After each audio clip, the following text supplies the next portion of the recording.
देख रहे हैं 4 PM और मैं हूं आपके साथ निधि तिवारी। शिंदे गुट के 16 विधायकों की अयोग्यता पर फैसले में लगातार देरी करने पर सुप्रीम कोर्ट ने एक बार फिर महाराष्ट्र विधानसभा के अध्यक्ष राहुल नार्वेकर को फटकार लगाई है। सुनवाई के दौरान सुप्रीम कोर्ट के चीफ जस्टिस डीवाई चंद्रचूड़ ने विधानसभा अध्यक्ष को कड़े शब्द सुनाए हैं।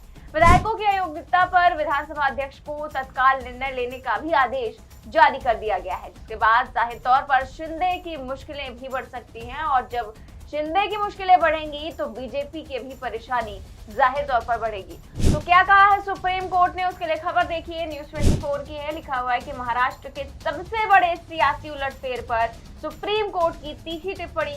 कोई स्पीकर राहुल नार्वेकर को समझाए कि वो हमारे आदेश का उल्लंघन नहीं कर पाएंगे। कोई भी कार्रवाई महज दिखावा नहीं हो सकती। अयोग्यता याचिकाओं पर फैसला अगले विधानसभा चुनाव से पहले आ पाएगा या नहीं, ये कड़े शब्दों में टिप्पणी करते हुए सुप्रीम कोर्ट के चीफ जस्टिस ने कहा है कि इस तरह की टिप्पणी की है कि क्या ये फैसला जो है अगले चुनाव से पहले आ भी पाएगा या नहीं, जो इतनी ज्यादा देरी की जा रही है। साथ ही उन्होंने ये भी कहा कि ये कार्रवाई जो है महज दिखावा नहीं हो सकती और सुप्रीम कोर्ट के आदेश का पालन करे। वहीं चीफ जस्टिस डीवाई चंद्रचूड़ ने आगे कहा कि कोर्ट के आदेश के बावजूद स्पीकर कोई कार्रवाई नहीं कर रहे हैं और कोर्ट के आदेश का सम्मान किया जाना चाहिए। चीफ जस्टिस ने कहा कि स्पीकर 17 अक्टूबर को समय सीमा बताएं कि कब तक वो फैसला लेंगे। अगर स्पीकर समय सीमा नहीं बताते हैं तो कोर्ट आदेश पास करेगा, यानी कि अगर वो समय सीमा नहीं देंगे तो कोर्ट बताएगा कि किस समय सीमा तक जो है वो उन्हें फैसला देना है, यानी कि फिर कोर्ट उनके फैसला लेने की समय सीमा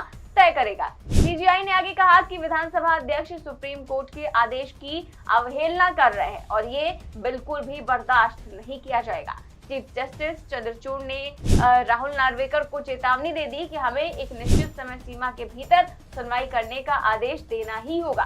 सुप्रीम कोर्ट ने साफ निर्देश दिया कि ये फैसला चुनाव से पहले लिया जाए। अब कल सुप्रीम कोर्ट में बता दें कि ठाकरे गुट और शरद पवार गुट की याचिका पर संयुक्त सुनवाई हुई और इसी दौरान कोर्ट ने कहा कि 14 जुलाई को हमने नोटिस निकाला और ये आदेश सितंबर में जारी किया गया था, लेकिन स्पीकर ने कुछ भी नहीं किया। विधानसभा अध्यक्ष ने जून के बाद से कोई कार्रवाई ही नहीं की। कोर्ट ने ये भी कहा कि अगर चुनाव से पहले निर्णय नहीं लिया गया तो विधानसभा अध्यक्ष के समक्ष कार्रवाई जो है वो पूरी तरह से निरर्थक होगी। सुप्रीम कोर्ट के आदेशों की अनदेखी नहीं की जा सकती और सीजीआई ने आगे ये भी कहा कि आप हमारे आदेश को गंभीरता से नहीं ले रहे हैं। एससी ने कहा कि आप और महाराष्ट्र के एडवोकेट जनरल विधानसभा अध्यक्ष के साथ बैठें और सुनवाई का शेड्यूल तय करें और कोर्ट को इस बारे में बताएं। अगली सुनवाई सोमवार की बजाय अब मंगलवार को होगी, यानी कि 17 अक्टूबर को। वहीं सुप्रीम कोर्ट की इस टिप्पणी को लेकर शिवसेना सांसद संजय राउत ने क्या कहा है, सुनिए। स्पीकर को निर्देश दिया है और स्पीकर को कहा है कि आपने या बच्चों का खेल समझा है क्या? सर्वोच्च न्यायालय सुप्रीम कोर्ट को आप क्या समझ रहे हो? कितना टाइम आप लेना चाहते हो?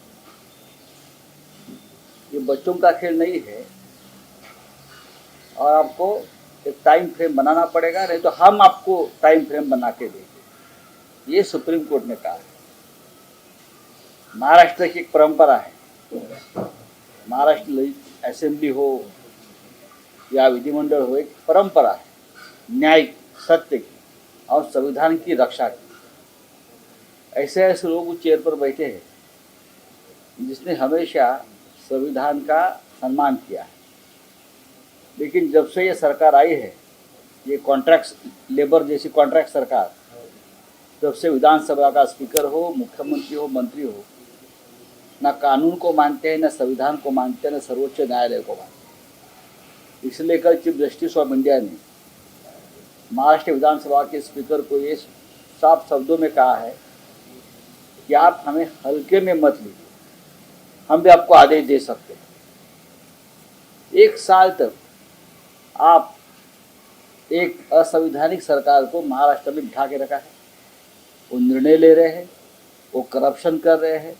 महाराष्ट्र की लॉ एंड ऑर्डर की स्थिति बहुत ही गंभीर है।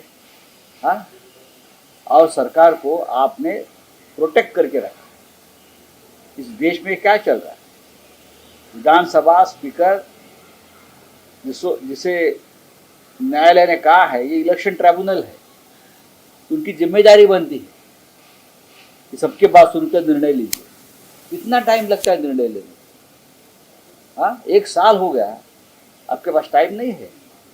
आप हमें कानून सिखाते हो, हमें भी कानून और संविधान मालूम है। आपको जाना पड़ेगा और स्पीकर को भी जाना पड़ेगा। आप देख लीजिए। तो संजय राउत ने ये सब कुछ कहा है विधानसभा स्पीकर के ऊपर जो कड़ी टिप्पणी की गई है सुप्रीम कोर्ट की ओर से, उसको लेकर। वहीं उन्होंने एक और दावा करते हुए कहा कि एकनाथ शिंदे, देवेंद्र फडणवीस और अजीत पवार वाली सरकार 72 घंटे में गिर जाएगी। उन्होंने कहा कि मैंने पहले भी ये बात बोली है, लेकिन अब समय आ गया है। तो संजय राउत ने इतनी बड़ी टिप्पणी करते हुए कह दिया, इतना बड़ा बयान दे दिया है कि ये सरकार जो है 72 घंटे में ही गिर जाएगी। तो देखते हैं क्या होता है। फिलहाल सुप्रीम कोर्ट की नाराजगी जताने को लेकर आदित्य ठाकरे ने भी हमला किया और उन्होंने भी आरोप लगाते हुए कहा कि विधानसभा अध्यक्ष से उम्मीद की जाती है कि वो स्वतंत्र और निष्पक्ष तरीके से काम करेंगे। उन्हें एक विशिष्ट समय सीमा में काम करना होगा और न्याय देना होगा, लेकिन न्याय में देरी न्याय ना मिलने के बराबर है। इस तरह की टिप्पणी उन्होंने की है और इसी को लेकर राहुल नार्वेकर ने इस पूरे बयान पर और सुप्रीम कोर्ट की टिप्पणी पर क्या कुछ कहा है, सुनिए। शरद को विधायकों की अयोग्यता याचिकाओं पर देरी की रणनीति का आरोप लगाया सर। नहीं, मैं समझता आरोप कोई भी लगा सकता है। हर एक आरोप का जवाब देना मैं ज़रूरी नहीं समझता, लेकिन जैसे मैंने आपको बताया है, इस मामले में डिस्क्वालिफिकेशन के मामले में हम किसी भी प्रकार की देरी नहीं करेंगे और जैसे मैंने कहा है, सभी प्रावधानों को नज़र में रखते हुए संवैधानिक न्याय, अपना नैसर्गिक न्याय को कायम रखते हुए और विधानसभा की सार्वभौमिकता को कायम रखते हुए हम निर्णय लेंगे। तो स्पीकर राहुल नार्वेकर ने कहा कि संविधान में जिसे भी भरोसा है वो सुप्रीम कोर्ट के आदेश का आदर करेंगे। हम निर्णय को लेने में देरी नहीं करेंगे। जो भी फैसला वो नियम के आधार पर होगा और देरी का आरोप कोई भी लगा सकता है। मैं इसे बेबुनियाद आरोप पर जवाब देना उचित नहीं समझता हूं। तो ये राहुल नार्वेकर ने कहा है आदित्य ठाकरे के बयान पर। फिलहाल आपको बता दें कि एनसीपी विधायक जयंत पाटिल ने विधानसभा के स्पीकर की ओर से अयोग्यता के मामले को जानबूझकर लटकाए रखने का आरोप लगाते हुए सुप्रीम कोर्ट में याचिका दाखिल की थी। जयंत पाटिल ने अपनी अर्जी में कहा था कि 2 महीने से ज्यादा हो गए हैं, लेकिन अब तक स्पीकर ने विधायकों को नोटिस देकर पूछताछ के लिए तलब भी नहीं किया है। याचिका में आगे कहा गया कि याचिकाकर्ता ने स्पीकर से व्यक्तिगत तौर पर मुलाकात करके मामले पर जल्दी से जल्दी सुनवाई करने और निर्णय करने का आग्रह किया था। इसके बावजूद अभी तक कुछ भी नहीं हुआ है और इसी को लेकर सुप्रीम कोर्ट ने जब सुनवाई की तो स्पीकर राहुल नार्वेकर को बड़ी फटकार लगाई है। देखते हैं 17 अक्टूबर को इस मामले में क्या होता है। अब फिलहाल इस खबर में बस इतना ही। देश और दुनिया की तमाम बड़ी खबर जानने के लिए देखते रहिए 4PM न्यूज नेटवर्क। नमस्कार।